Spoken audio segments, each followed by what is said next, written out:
Good day to everyone joining us. Welcome to our presentation, History of Authors Fighting Fascism at writehive 2025, where we're writing the future we need for our sixth consecutive year. My name is Jesse Pullman, and I'm a moderator here whose job it is to introduce the awesome Sean Morrissey Carroll. If you see me looking down or away, that's just me making notes on this here notepad to ask any questions that come up. If you have questions for Sean as we go, drop them in the Discord chat, and he will answer them as quickly as he is able. Now for introductions.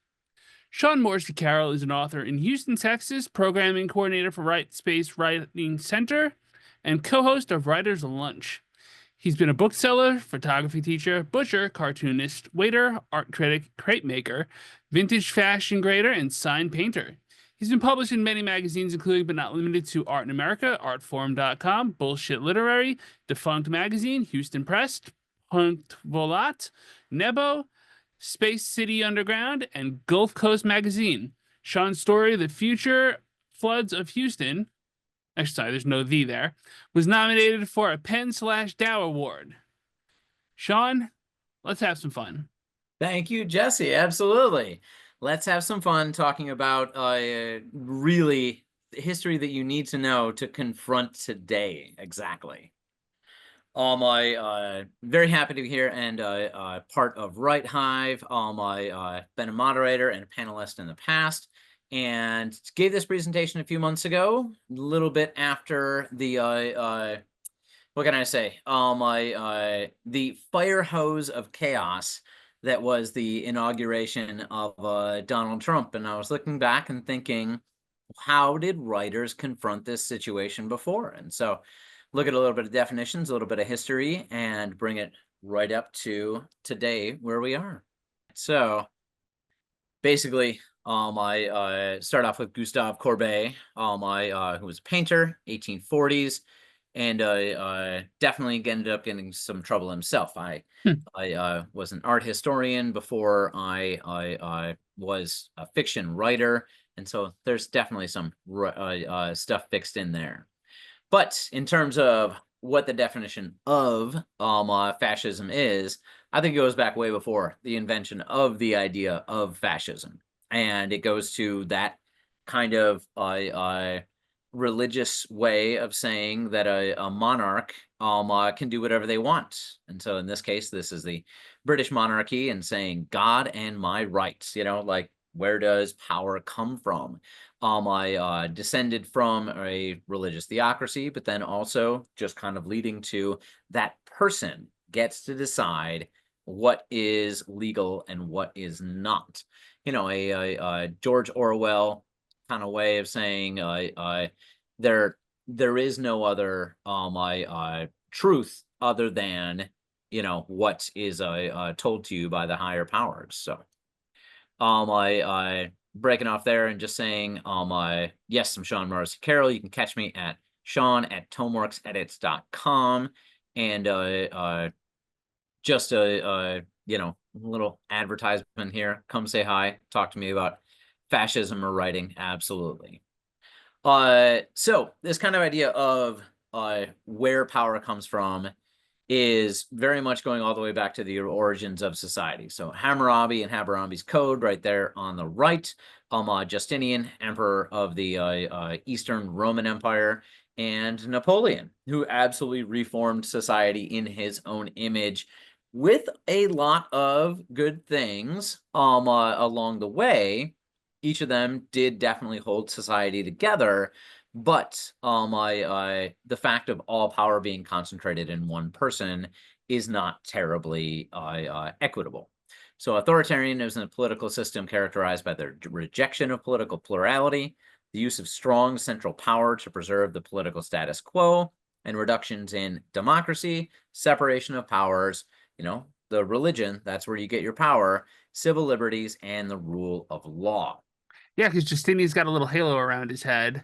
That's always a little indicator that maybe there's some divine right stuff going on there. I mean, Hammurabi literally being like, you will be killed if you do this.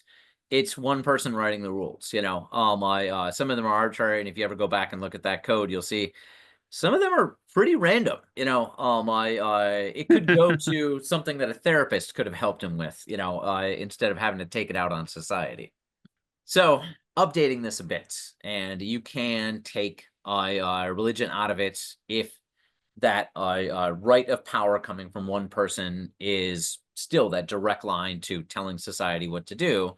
Umberto Eco's 14 Features of Fascism, the cult of tradition.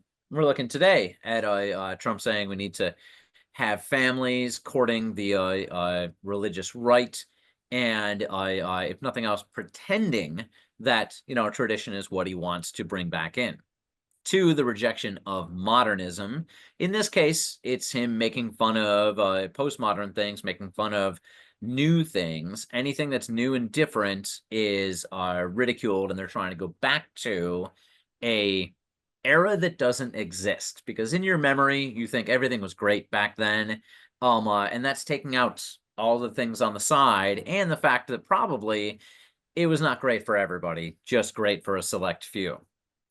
The cult of action for action's sake. You look at a lot of what Trump is doing and this is, like putting out executive orders, changing things, changing rules with the tariffs and stuff like that. He's just constantly in motion, even if he's not moving, and he sucks all the air out of the room. You can't really pay attention to what's going on. And that's been a big problem for a lot of people, just turning off the news. Disagreement is treason. As he goes through and starts to get rid of a lot of the people who were just civil servants, absolutely just people doing their job, supposed to report the truth, supposed to report it to their higher ups. If it doesn't agree with his particular way of looking at the world, that is treason.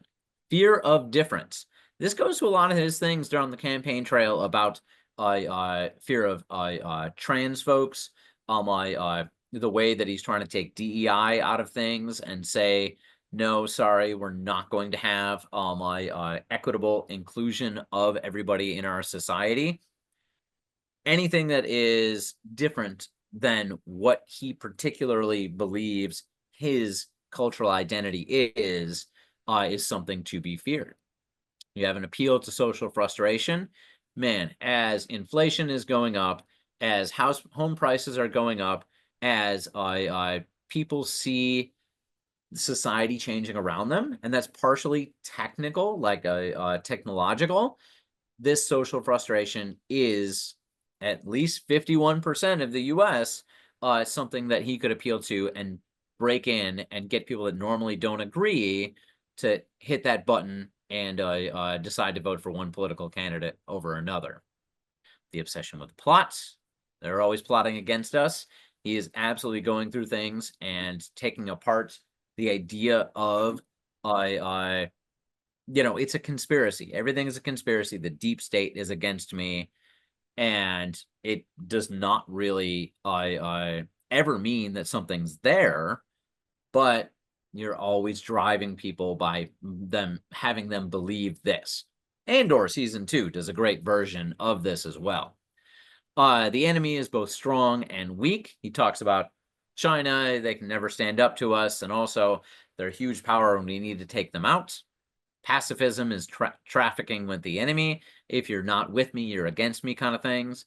We have not come into him starting a war, but I am crossing my fingers that by the time this comes out, we're still not in a war. Absolutely. Contempt for the weak.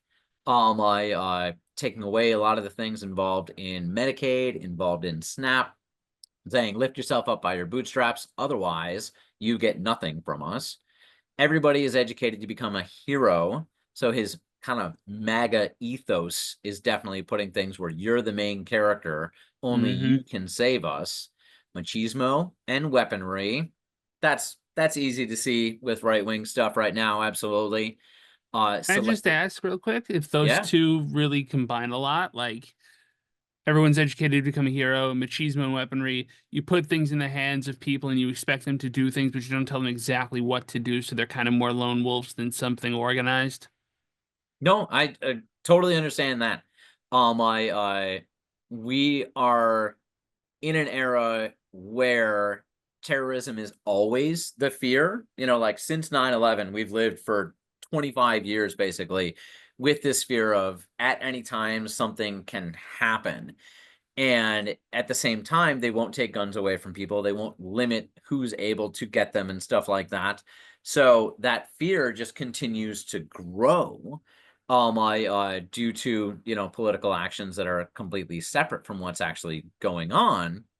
And at the same time, going back to who's my enemy and stuff like that, the selective use of laws against people in the United States, including things like, can you carry a F-16, not F-16, AR-15 in public? That'd be quite a heavy lift to carry an F-16. It would. But can you carry around weapons in public? You can only do that in America of a certain skin color. And other than that, you will get in trouble for that. The masking thing and stuff like that. And that fascism speaking newspeak. That sounds straight out of what am I thinking? Straight out of 1984 as well. And Trump one day says the tariffs are going to go up. The next day says I'm pausing the tariffs. And his true believers are out there saying, look, art of the deal. He knows exactly what he's doing, even though he's contradicting himself back and forth every 5 minutes. Nice. I'm sorry, I interrupted you when you were about to say number 13, and I think we didn't touch on selective populism. Oh, yes, please. The selective populism, he's definitely going out about making promises. And populism is typically different on the scale of right or left. It'll be things like just the other day he announced that he was going to cap drug prices, which was a big thing that the Democrats were all about. But once he pulled that away and people's insulin went from, I think, $12 a month back up to where it was at $200 a month or so, then he realized, I want votes. I want people on my side. I'm going to pick this off of the left and use it for myself. At the same time, they're saying they want lower taxes, so I will use things from the right. It doesn't matter where it's from. He's just trying to consolidate power. He will take from anywhere. Awesome. So, going back very far in history and looking at some of the Greeks here, we have a Socrates, skepticism toward the state and passionate support for the individual's moral freedom were among the first ever libertarian critiques, and he died for his right to critique the men in power. He refused to back down from a kind of specious charge that he had made against someone, and he unalived himself just to say, fuck you guys. Turn around to Zeno of Citium. Happiness is a good flow of life. He was a Stoic, a Phoenician, and he wrote a lot about distinguishing 4 negative emotions that you should not give into: desire, fear, pleasure, and sorrow. And 3 that were, for him, the epitome of living a good moral life, separate from religion: will, caution, and joy. So measuring yourself. And this stoicism kind of plays into how a lot of people later on dealt with fascists, dealt with these situations when the government was really overreaching. Go move on to the Romans and Tacitus, who, as he was criticizing the Roman Empire in Agricola, in Agricola, the name of his book, while describing the invasion of Britain, he said, to ravage, to slaughter, to usurp under false titles, they call empire. And where they make a desert, they call peace. Which very much is that speak, that, changing the definition of is, basically. Lucan, and from his book Pharsalia, the winning cause pleased the god, but the lost cause pleased Cato. This is a quote that is often misused, but in the specific, Lucan was talking about how Cato was a staunch advocate for liberty and the preservation of the republic's principles, dedicated himself to protecting Roman values he believed were in decline. And Lucan, who said this, and was very pointedly using historical references to criticize the current emperor, was murdered by Emperor Nero because he talked smack about people in power, about the emperor himself. So this stoicism, being able to kind of not give in to things, gives us a lot of information about what fascism breeds on and what it really wants to use. So stoicism is against emotionalism, aka a complete surrender of our emotions, allowing them to guide our actions and dictate our well-being. Instead of aiming for calmness and rationality in the face of adversity, emotionalism urges us to embrace our feelings fully, celebrating the highs and lows they bring. The higher the highs emotionally you got, the lower the lows are going to be. Stoicism teaches us to find peace within. Emotionalism encourages an immersive exploration of the depths of human emotion. It invites individuals to revel in the richness and complexity of their feelings and really ride that emotional roller coaster. Another thing as well, this is internal, the emotionalism, is hedonism. And hedonism, the pursuit of pleasure and sensual gratification, stands as another stark contrast to Stoicism's emphasis on self-control and the pursuit of virtue. Instead of focusing on the development of moral character, finding contentment in simplicity, hedonism places pleasure and personal desire above all else. We've been living in this society where you can click a button, get something from Amazon, deliver it in a day, if not 2 hours, literally anything you want. We are able to do that. And the preservation of this way of life, of us being able to really get any material goods that we want as easy as pie, is extremely hedonistic. So living that simple life, moving away from streaming services where they're absolutely documenting everything you do, social media where your data is being sold and they're using it to target you with certain advertisements and make you feel emotional about certain things, is absolutely an algorithm that we've created to play with these emotional highs and lows. In the case of hedonism, again, imagine a world where individuals prioritize their own happiness and pleasure above all else. You care not for anybody else. In this world, hedonism reigns supreme, advocating for the unapologetic pursuit of immediate gratification. Hedonists believe that life's purpose lies in the pursuit of pleasure through indulging in sensory experiences, seeking out thrilling adventures, or satisfying every desire. This absolutely goes to the fear as well that the Nazis played on, Italian fascists played on, that communists played on, and that Trump is very much using today, where he wants to say to people, we'll give you $5,000 checks if you let me dismantle half of the federal government. We'll give you that money back.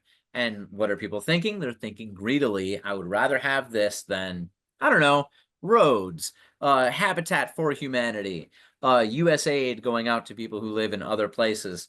No, instead, just give me the money. Yep. Messing around here with Our friend Voltaire. Voltaire. Yes, which absolutely he fought against fascists because he fought against the French aristocracy. So he's best known today for the satirical novel Candide. He was a polymath, cultural critic who railed against both the institutionalization and conceptualization behind Christianity. Where does that come from? Where does the right of kings come from? He railed against censorship, unjust and unlawful punishment, and religious persecution.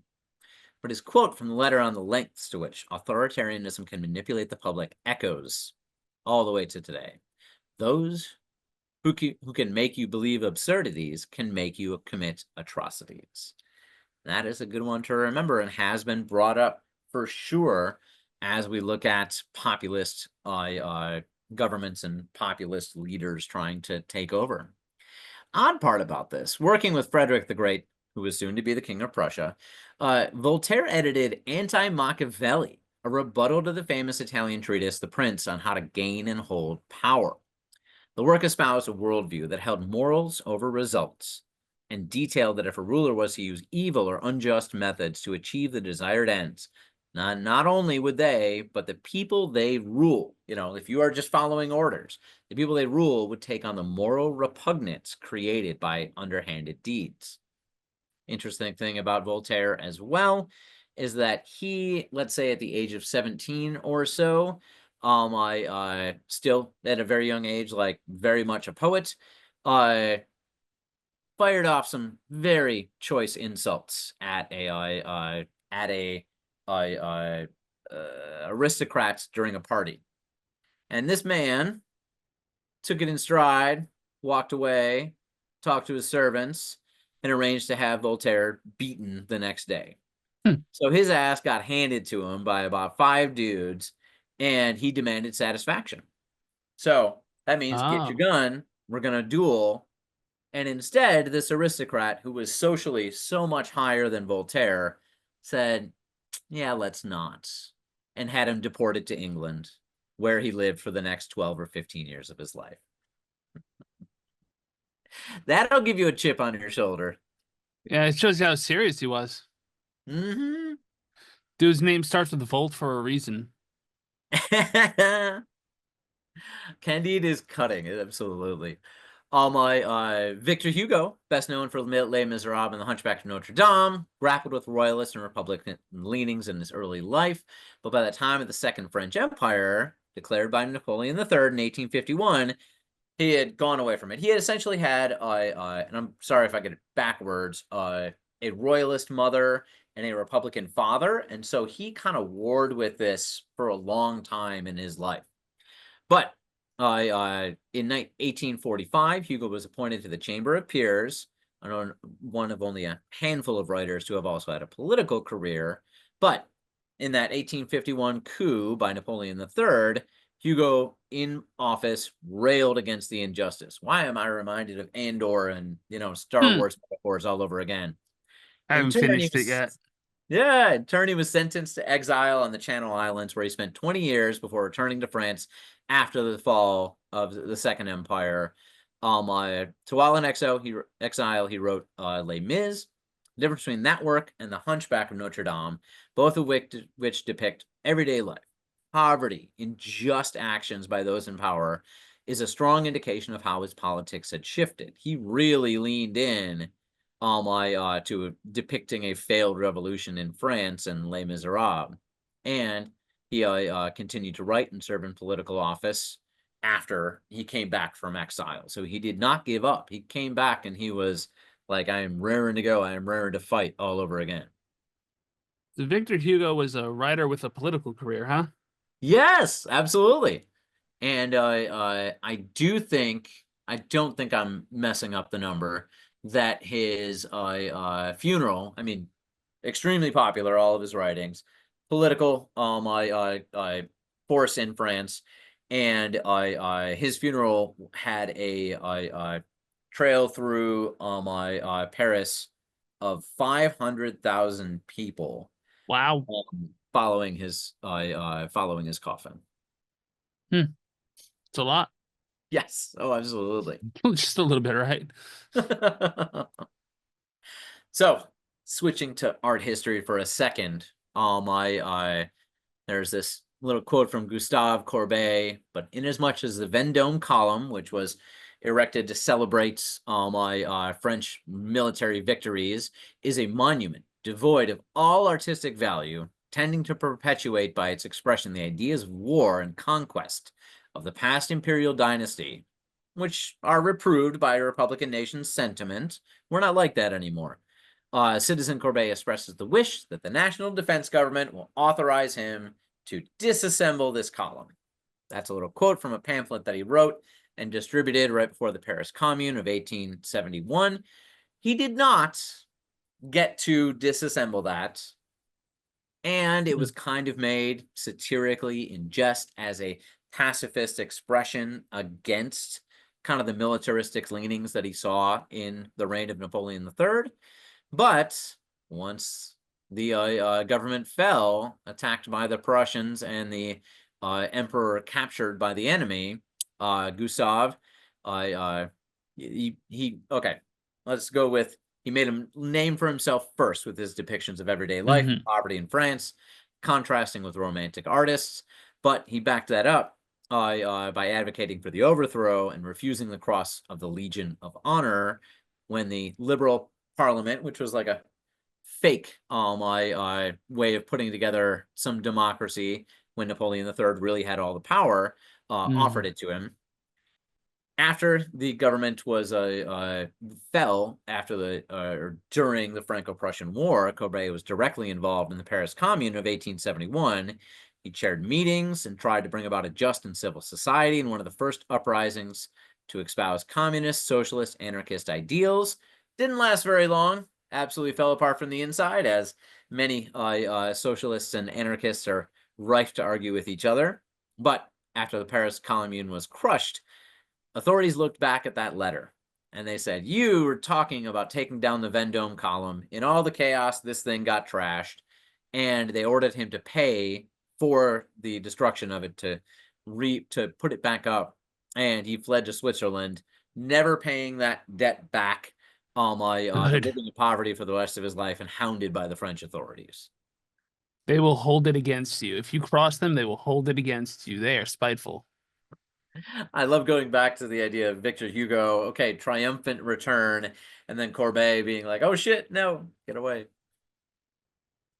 So pulling this forward, looking at America and where we are today, Sinclair Lewis was well known in the interwar area for his satirization of the American upper class, the petit bourgeois, and consumerism.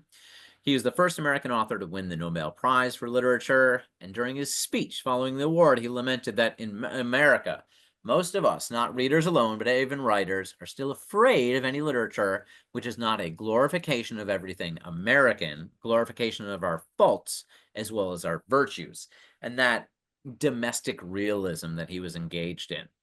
He said that Hmm. America was the most contradictory, the most depressing, the most stirring of any land in the world today. Funny flash forward for sure was in Lewis's 1935 novel It Can't Happen Here, which imagined in America where a savvy and sleazy politician rose to power through democratic means promising $5,000 checks to every citizen. Adjusted for inflation, that'd be like maybe $100,000 today. Before getting into power, shutting down opposing parties, the freedom of the press, jailing dissidents, and stopping protests. This novel follows journalist who helps a new underground organize resistance to the dictatorial regime. He flees to Canada, he comes back, he fights for his country, and ends with America embroiled in a civil war. It's a what if. It's a very speculative thing for a very realist author to do, but when you hear that $5,000 checks, it's like, oof. It hits, right? Yeah, yeah.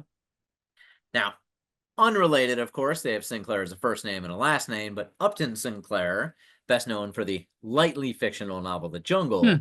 was an avowed socialist protester and idealist throughout his life. The Jungle exposed terrible conditions endured by meat packers in Chicago slaughterhouses, was an important factor in revisions to laws regarding working conditions. This was the era where you can be 4 years old and working, in machine shops, which as well the Republican governments, state governments are trying to bring back with letting people, I think it's as young as 14, Yeah. work in meat packing plants in Nebraska and Iowa these days. So following Wow. The Yeah. Jungle, Sinclair wrote a nonfiction book, The Brass Check, that savaged yellow journalism, the press being beholden to the powers that be, and the twisting for political aims, which led to standards of journalism being adopted by the industry in the 1930s. Very different from the Spanish-American War and saying, oh, yes, the Spanish attacked us when it was an accident on the USS Maine. It was not the enemy. There was no enemy attacking us at all. But we went to war anyway. So later in life, Sinclair wrote a series of novels following a central character named Lenny Budd. Lenny Budd found himself at the center of dozens of important world events. Very Forrest Gump in this way. Yeah, really. And in Dragon's Teeth, which won the Pulitzer in 1943, Lenny finds himself combating Nazis, rescuing a Jewish family, getting caught up in the light night of long knives.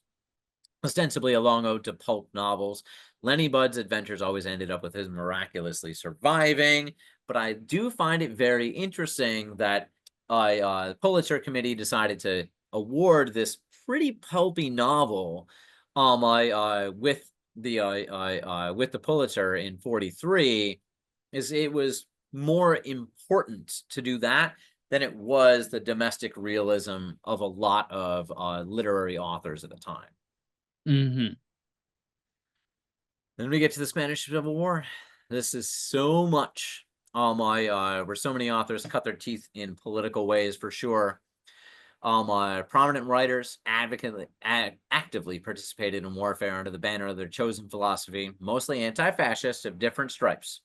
The war erupted after a failed coup d'etat against the democratically elected Popular Front, itself a collection of Republicans, socialists, communists, and anarchists, but tens of thousands of foreigners joined the Republican cause. Unfortunately, it was beset by infighting among its disparate groups. Many authors were radicalized by the tortures and horrors they saw perpetuated by nationalist troops and citizens who would end up being led by Francisco Franco. The three at the top right here, John Dos Passos, Andre Malraux, and Pablo Neruda, kind of came in journalistic or sidelined ways. They were there to document what was going on. Pablo Neruda, I had, I believe it was his best friend, kidnapped by nationalist troops, tortured and murdered, and he was trying to be a diplomat. And he could not stand to be neutral after that fact. Wow. There were many different people, but some of them got involved very directly. So idealistic political radicals, including writers, poured into the country from across the world, committed to the greater cause of defeating the nationalists at the outset. Then they often found themselves fighting each other. The anarchists were attacked by the communists. Emma Goldman was an anarchist who found herself under fire because they were not of the same ideology, and her group was attacked by communists. And these communists hoarded arms shipped by the Soviet Union, trying to make themselves the largest of these small groups. Democratic sympathizers saw themselves shouted down by socialists and vice versa. Tristan Tzara and George Orwell, two good examples of that, where they were there to help Republican causes, and because of the different ideologies, I had to basically leave with their tail tucked between their legs. In the end, the besieged cities of Madrid and Barcelona fell, but these experiences affected literature for generations, as both organized fascism and disorganized leftists were satirized and warned against by authors across the globe. I'm pretty sure it was John Dos Passos who told the story of being in Madrid and watching as a man was kind of giggling and dragging a dog on a rope down the street. And he stopped to tell him and started to tell John Dos Passos, look, even my dog is a nationalist. And the guy, John looks down and sees that the man has branded the nationalist logo into the dog's haunch and is like, see, he's on our side. It's just this absolute disconnection from reality. And the brutality of the nationalists, both against humans, but against just nature itself. That really affected so many writers, and you can see it in literary and genre fiction for the next couple of decades. Yikes. So the last one. Sorry if you were gonna comment. No, just yikes. That's my comment. Like, poor dog.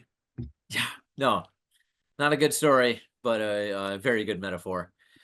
Move on to Hemingway, and he fought, and he wrote some great books about it.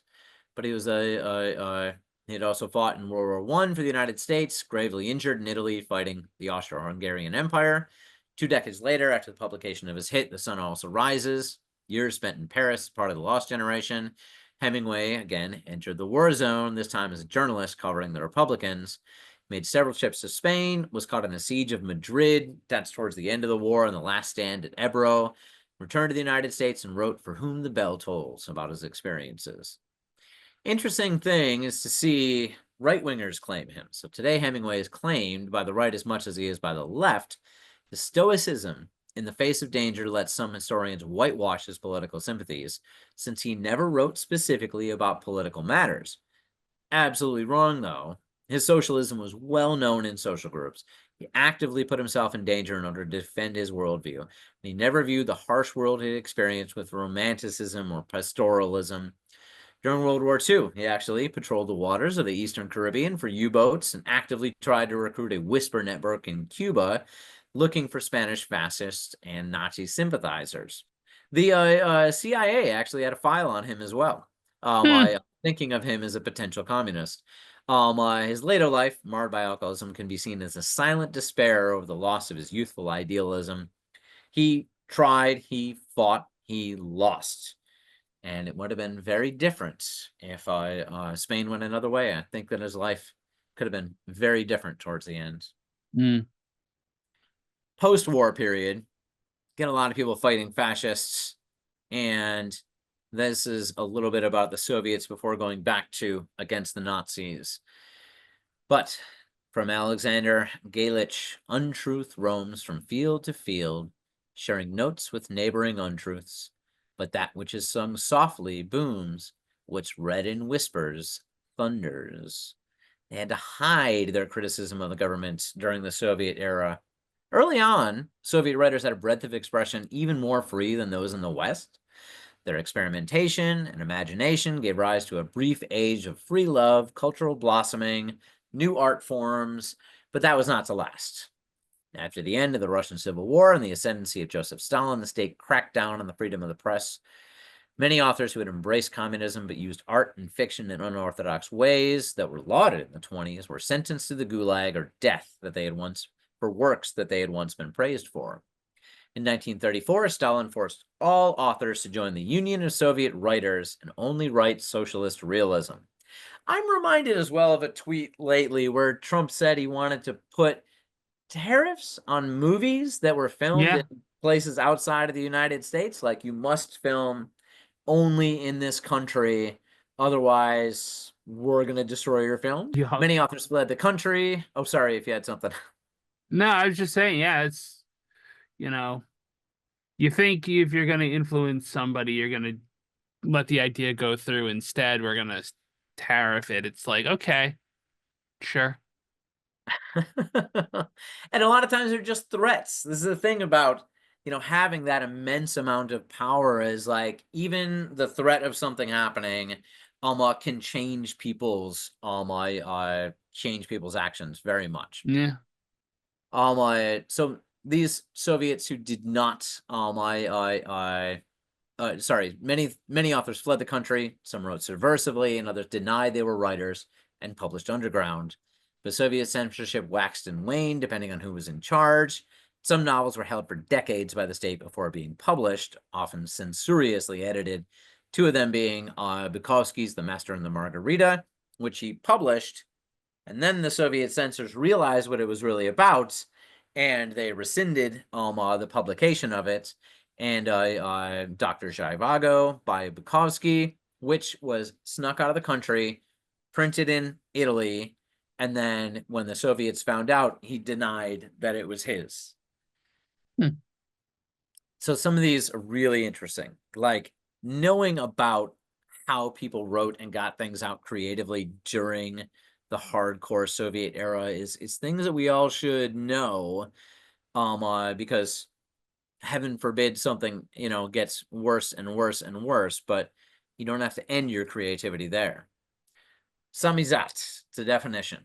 I write it myself, I edit it myself, I censor it myself, I publish it myself, I just distribute it myself, and I spend jail time for it myself. So, the most underground of undergrounds, black market fiction and poetry during Soviet crackdowns was known as Samidat, translates to self-published. Underground publishers in the USSR broke rules in ingenious ways, hiding books in fake bindings, writing it themselves, or distributing it them by hand. They also made records on X-ray film. An underground author might sew handwritten pages on the insides of cushions in their house or hide under the insoles of shoes so that if you ended up getting picked up, you would have your poetry with you. My poems were written in secret, hidden in mattresses, saucepans, the lining of coats, glued into other books, Foreign bootleg bands, American ones especially, or homemade recordings were pressed onto X-rays as records or exchanged as reel-to-reel tape. Everyone was allowed to have a reel-to-reel tape in their home. Um, uh, Known as, I'm going to mess this up, Roentgenizat, or bone music. These records were made from discarded X-rays from hospitals and could only be played 5 or 10 times before failing. There's a picture of them down on the right side right there. And so you would go to a hospital, you'd pull out X-rays that had already been used. So they would have, a picture of a broken bone or someone's ribs on it or something. And this vinyl could then be taken and Mm. pressed into a record, and it wouldn't survive very long. So not many of them survive to this day, but it was a way to get out a record and send it to people and not have to buy vinyl, produce something, and therefore be tracked by the government. You were just using discards. So little things, little discards are a very important source to remember if it is a extremely censorious government. Stepping backwards, German writers during the Nazi regime, they fell into 3 camps: those who fled, those who collaborated, those who died. Pretty hard to satirize when the government is Yeah. that crazy. Pretty hard when people are coming after anyone who is LGBTQ, espouses different political ideas, Jewish or other ethnicities that they decried. So much more people got out. And that's just how it went. The initial book burnings and bannings by the Reich were welcomed by much of the population, or at least met with indifference. Don't sleep on book bannings happening today. Fight against them. Oh yeah. And I just might add, there are organizations that are dedicated to fighting against book banning. I know Authors Against Book Banning is one of them. Something for you to check out if you're interested. Heck yeah. Thank you. Literary community was another story. Thousands of writers fled during the 30s to avoid persecution, collaboration, or censorship. Often they fled before their work was attacked, knowing that once one minority group was targeted, more were to follow. Ooh, the thought of someone using AI to scrape internet data and decide who to come after. The rest of Yeah. the developed world gained immensely from this creative exodus that left fascist Germany, just as it did in science, industry, and history. Known as the German Exilitur, these writers stretched from Paris to Amsterdam, neutral Stockholm and Zurich, allied London, Moscow, New York City, and Los Angeles, and Mexico City. There were lots there as well. The interesting thing about that, though, these banned books became a list for the Americans to use. German Hmm. POW camps were stocked with books banned by the Nazis, which were a sobering re-education tool for captured soldiers. An interesting story from the time. One of those who fled the Nazi regime was journalist and author Hannah Arendt, whose tangled life before exile demonstrates the difficulty in drawing distinct lines as society changes around you.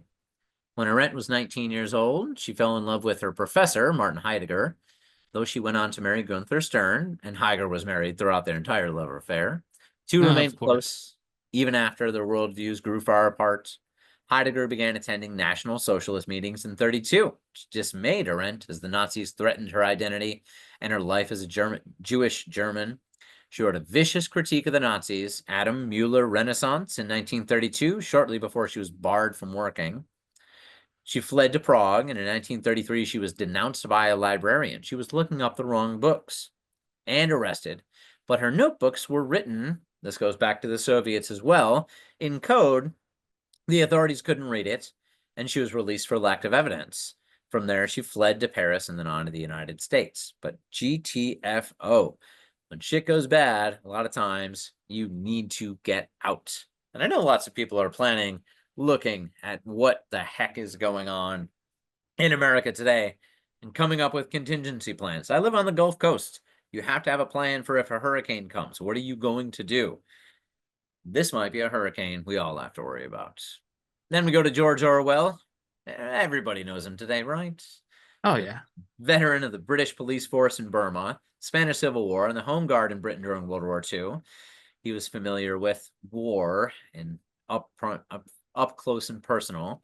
His wife worked for the censorship office from 40 to 44, and he was familiar with the workings of state power to shape society. Don't think that the Allies were not shaping what their populations knew at the time.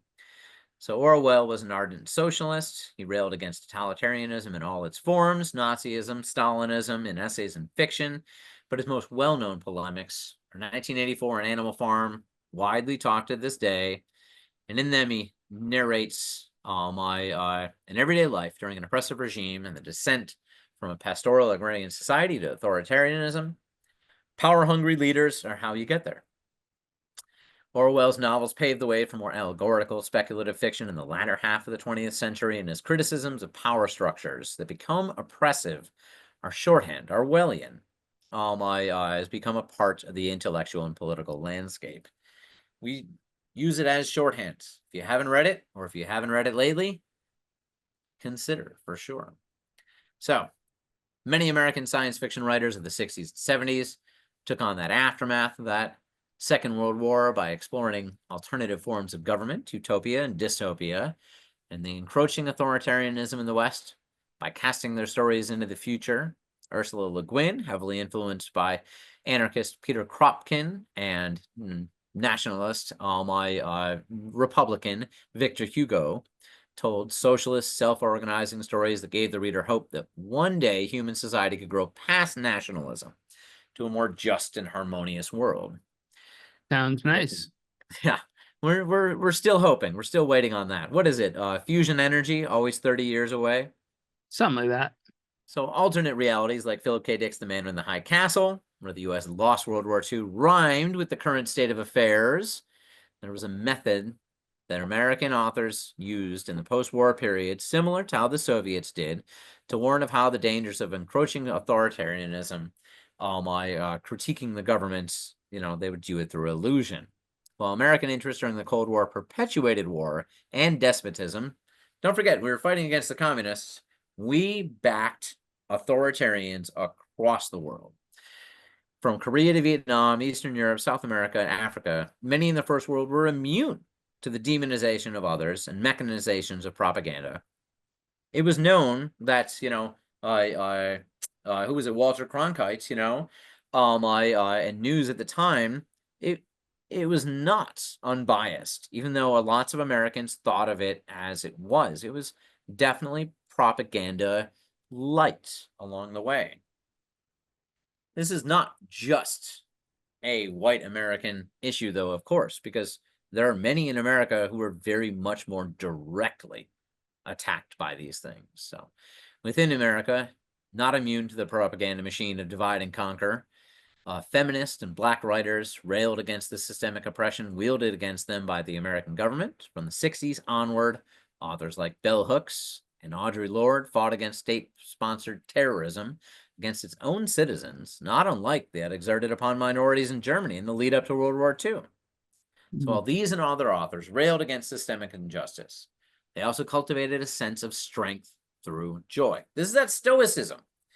Finding ways out of fear through inner peace. Lorde and Hooks were some of the preeminent voices to advocate for strength through self-preservation, acknowledgement of the endurance of merely existing. Existing is exhausting in a state of oppression. Personal identity, as much as it mattered to those who escaped the Nazis, was a rallying cry. These voices would merge with science fiction and fantasy in the form of Afrofuturism, hope punk, and epic fantasy in the 21st century. We're living through the reverberations of Audre Lorde and bell hooks 100%. Absolutely. Then we get to today. So through these histories, through these things, looking at it, what are some ways that we can fight against fascism? One, GTFO, you can flee. If this is a thing where you see we're next on the list, then it might be a good idea to think about. I live in Texas, and I know many whose children were trans who have moved to Seattle, Oregon, the Northeast, because it is actively happening today that they might be next. We're looking at a law right now in Texas that is potentially going to be passed that would criminalize the selling of books that have been considered against society. And they can fine companies, bookstores, for selling the wrong kinds of books. At this point, I'm going to remember when this is presented to drop that link in the chat for sure. You can satirize them. You can satirize them gently. You can satirize them harshly. You can satirize them hiding in stories about other things, about other lives, whether it is fantastic genre fiction or it is domestic realism and it is about your life, but full of metaphor and allegory. And you can remain stoic. Don't let the emotionalism get to you. Don't drown yourself in hedonism and emotionalism, worrying about these things. Staying stoic and staying centered and taking a rational sense of where we are and where it's going is incredibly important. Here we are with some ways from the past that we can learn today. Draw no distinction between fiction and nonfiction. Those Romans back in the day, as they were writing histories of the Roman Empire or talking about contemporary events, always used it as a way to critique what was going on, the same way that fiction does as well. Use real life injustices in your fiction. If you see something, say something, write it down, because this is not something that we all want to live through again, and leaving it for the next generation to learn lessons from is important. Point out absurdities. This goes to the satire as well. You look at Kurt Vonnegut's writing in the 1960s and 70s and how he was making fun of things. Joseph Heller and Catch-22, how people were caught in systems of oppression that were ridiculously silly. So use the past or the future to critique the present. Go underground when you need to. Hide your writing if it comes to that. And this is Audre Lorde again, cultivate joy. Wherever you're at, you're still there, and you're going to have to live through this in order to get to the other side. I like to think of this as something shorter, easier. It's 4 years. Don't worry, it's just president. How much damage can one do? And yet, the echoes are there. The possibility is that it can get worse. And thinking about it and being prepared for it is probably more important than trying to keep the status quo going. Yeah. Fun little memes I found on the internet. Our history teacher tried a similar tact, but the theoretical scenario was the man who invented the medicine necessary to save your wife is charging more money than you can pay and won't accept credit. You're against stealing, but also don't want your wife to die. This class, I'm assuming of Gen Z kids, was not only to steal the medicine. The answer was not only to steal the medicine, but murder the inventor, because if he's paywalling life-saving medicine, the solution that involves the lowest body counts is getting rid of him. We're ethically and morally obligated to eliminate this threat to human survival. Considering contemporary social mores, a little bit of Luigi action is not always acceptable on face value. But you look at the reverberations of white-collar crime and, yeah, paywalling, life-saving solutions, ignoring it is not a good idea either. Here we are with one of those very silly tweets. Absolutely. All federal funding will stop for any college, school, or university that allows illegal protests. Agitators will be imprisoned, permanently sent back to the country where they came from. American students will be permanently expelled from school, or, depending on the crime, arrested. No masks. You're going to get arrested for wearing a mask. And he thinks he's king. He issues executive orders and expects that people are going to do what he says. The apparatus, getting control of the apparatus is the stage we're at right now. And it either is fought back against in small ways, or it keeps developing, and that 4 years can end up being a long 4 years.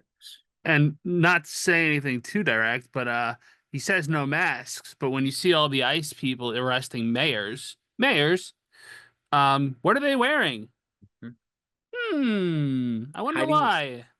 Hiding their identity, absolutely. The video the other day of ICE arresting a woman and taking away her 2-month-old child out of her arms an entire neighborhood coming out, surrounding the cops.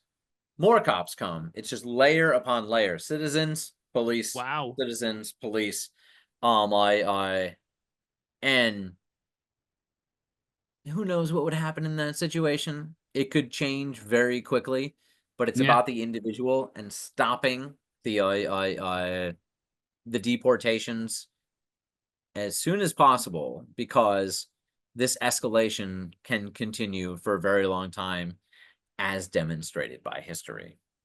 Some contemporary examples, some ways, some authors who are fighting back against fascism, or examples of such. The original Battle Royale by Takami. Near future, where some high schoolers are forced by a fascist government to fight against each other. Very much the model for the Hunger Games, if that's more your speed. Newer by Nnedi Okorafor, and a lot of her work. Fighting against corporate and government, overlords, basically. Cory Doctorow, who definitely should pay attention to his nonfiction as well. Attack Surface is the example right here, but it's basically hackers and dissonance against corrupt proto-fascists, and the way of, this oligarchic situation of people are controlling all of our information, and that can be a tool of control.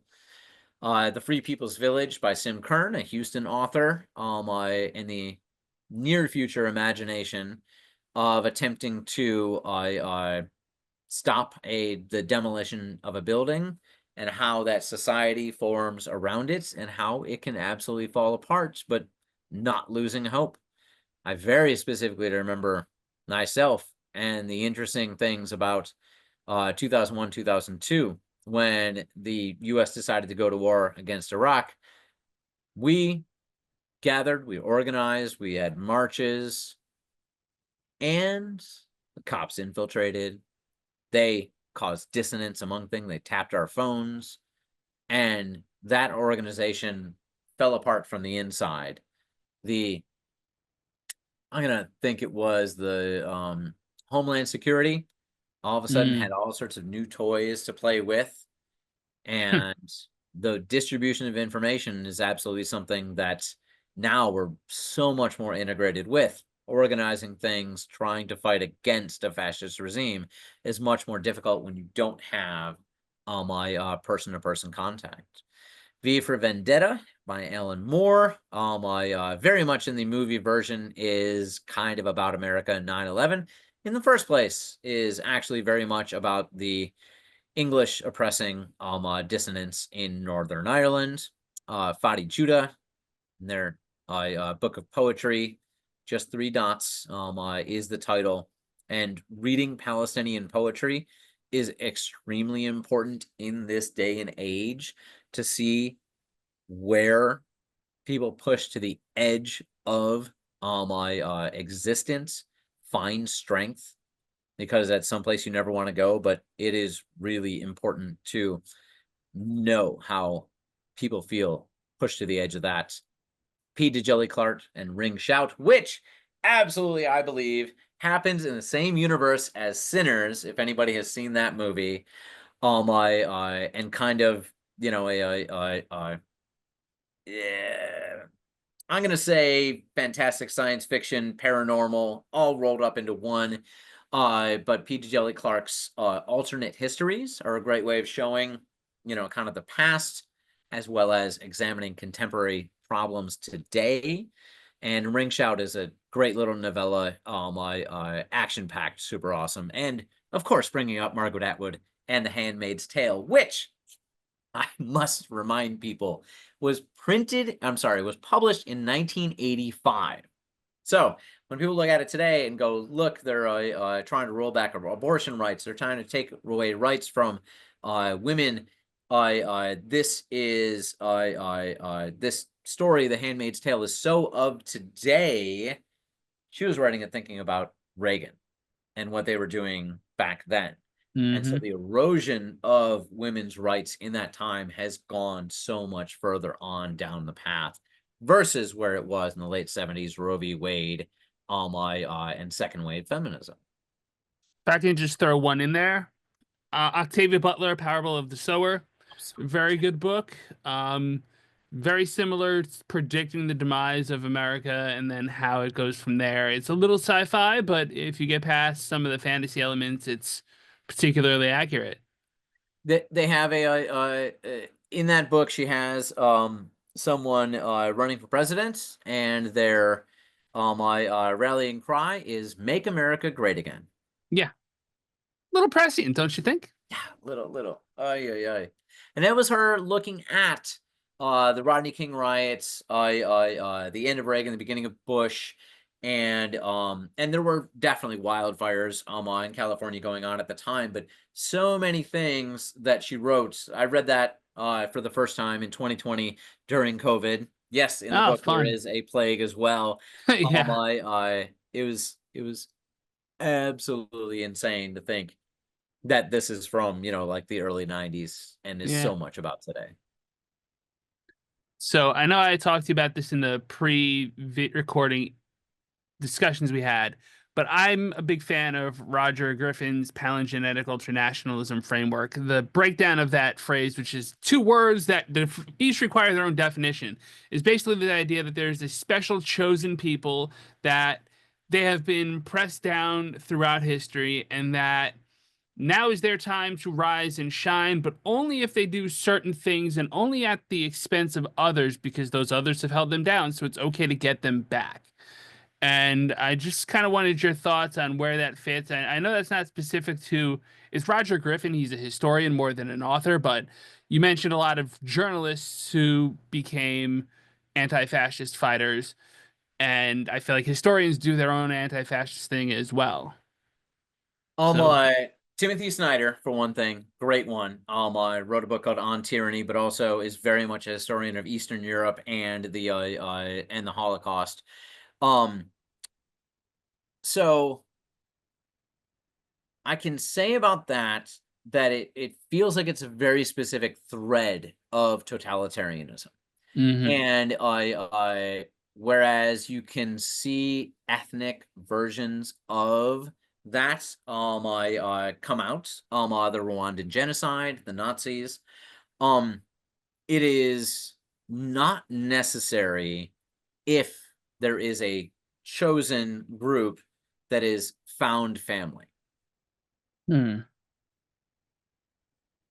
Yeah, because I like the idea that fascism is a word that harkens back to ancient Latin and the idea of holding fasces, which was the little um, wrap up of wheat in around an axe, if I recall correctly. I don't know if I'm getting this And one they right. and they use that symbol in Italy. Uh-huh. Yeah. Yep, which the progenitors of the concept, so to speak. Um, hmm. That's I why I did one. relate it very much to the kind of like a Rite of Kings thing for sure, because I think that it can come in many different ways. And I have a fun little story you mentioned in your little in the wrap up memes how they had a class experience. And when I was teaching in back in 2015, good times.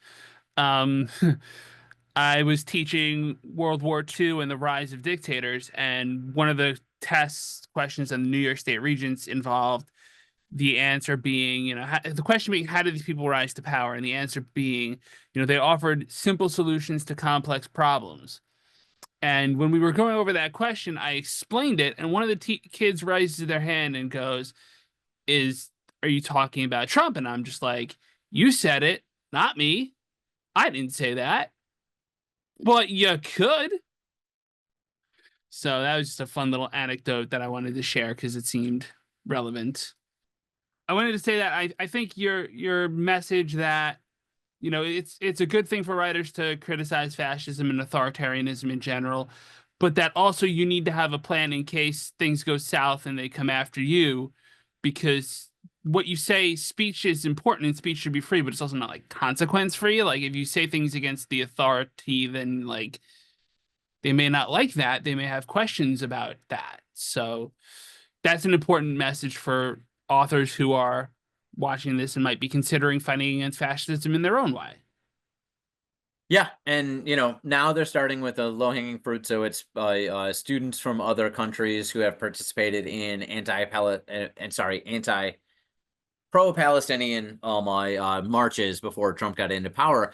But I'm pretty sure that's goddamn red herring. It really could be anything. And if he turns the focus to who is our enemy to another cause, then this same process can be repeated again and again. And the more of the machine that he grabs, as he has said, trying to take away grants, trying to take away awards or certification or nonprofit status from universities, then if students are saying things, then he can turn the fire hose on whichever cause he deems wrong that day. Trying to think if I have any other particular questions at the moment, but if you, dear watcher, have a question, leave it in the Discord chat and Sean will get to it as soon as he can. Um, just a funny thing that struck me, the bone music. It's I'm gonna try to say this word. It's coming purely pronunciation wise from the HBO show Chernobyl. Rontgen is dad. Rontgen is dad. Yeah, sure, we'll go with that. And how it's the X-rays and it's Rontgens, and Rontgens being a unit of radiation just draws my brain back to the Chernobyl TV show where they have the line where he's like, "Oh, it's so and so many Rontgens, and it's not bad, it's not terrible," and the reality is like it's pretty freaking terrible. So that's just one of those things where like bone music, it's definitely got that Soviet era speaking in a way that you evade responsibility but share an idea. I just love the ideas of what analogs to today, if you're having everything on streaming and stuff like that, it's media on hard copy, on CDs or anything like that. If you're writing something and you're worried about it being on a hard drive, it's, having my thumb drives and being able to write and use things and keep it separate from everything else, keep it off the internet.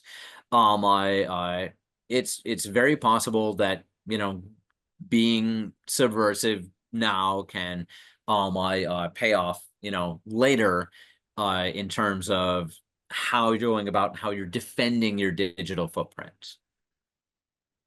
Yeah, and to that end, a thing I've noticed authors doing, and maybe you have some insight on this that I don't, is they've been putting their books not so much on Kindle or a similar streaming-like service where the book is stored digitally off your device and streamed to your device, but rather using things like itch.io. They're putting their PDFs out for sale so that when you buy it, you buy the PDF, and then it's yours to do with what you want.